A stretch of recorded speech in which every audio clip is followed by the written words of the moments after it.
Dahil naibida ko na nga po ang business kwento ng Labor last time, ay ibida naman natin ngayon ang kanilang mga products. Itong mga products na to ay proven and tested ko na kasi ginagamit ko po ito kapag after underarm waxing. Meron pong mga maintenance kasi minsan makati siya o kaya naman nangungula. So meron silang mga product na ina-advise na gamitin natin. So una ko na nga po ibibida itong soothing cream. Bali 30 ml po ito na nagkakalaga ng 165 pesos. And sulit naman po siya kasi magagamit mo to ng siguro mga 2 to 3 months. Kasi ginagamit lang to 2 to 3 times for 3 days after ng waxing. Yes, 2 to 3 times lang siya ginagamit for 3 days para maiwasan lang yung irritation na nararamdaman natin after ng underarm waxing. Kasi kapag na-irritate to, minsan gusto natin na ma-scratch siya, so magkakaroon ng sugat. So para maiwasan po yun, pwede tayong gumamit nitong soothing cream. Ang maganda pa nga dito sa soothing cream ay paraben-free. Ang ibig sabihin ng paraben-free ay yung pong mga safer for sensitive skin and eco-friendly siya. Hindi naman po fan ng cream, meron din silang alter nung tinatawag na soothing cream. Itong Hydra-Gel, calming Hydra-Gel. Pareho lang naman sila ng purpose na after po ng waxing ng underarm ay ginagamit to para maiwasan yung irritation. Pipilian ka sa dalawa, yung soothing cream or yung calming gel.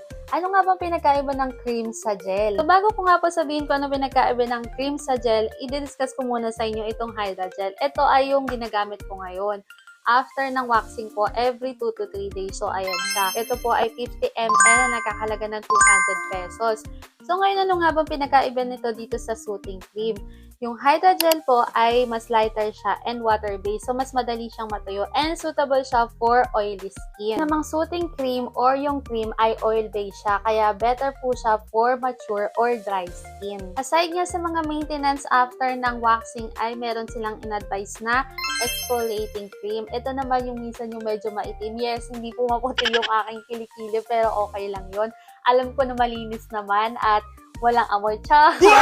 So, ito na nga yung exfoliating cream ay in-advise sa akin ng Labor na gamitin kasi hindi naman siya totally nagbabalat-balat pero unti-unti nakikita mo na merong progress. Nawawala yung mga tinatawag na chicken skin. Tsaka yung pangingitim niya nababawasan din dahil sa exfoliating cream. Ginagamit ko lang ito ngayong gabi kasi medyo makati siya kapag gumagamit nito. So usually ginagamit ko siya after maligo, bago matulog, nilalagay ko itong exfoliating cream sa underarm.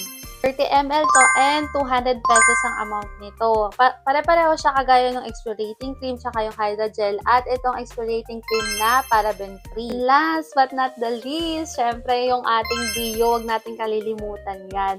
Opo, Labor ang ginagamit ko na Dio kasi mas lighter siya, tsaka wala siyang masyadong amoy. Hindi matapang, hindi nakaka-irritate ng underarm. Isa pa kapag ka nag-underarm waxing kasi ina-advise sila na 2 to 3 days after bago ka maglagay ulit ng Dio kung hindi Labor. Pero kapag Labor yung ginagamit mo na Dio, pwede ka nang gumamit right after or the day after na nagpa-wax ka, pwede ka nang gumamit ng Dio nila. Dahil super fan nga po tayo ng Labor, nag-order din tayo ng bag. Ang kapal ng bag nila, grabe. Kasing kapal ng mukha ko.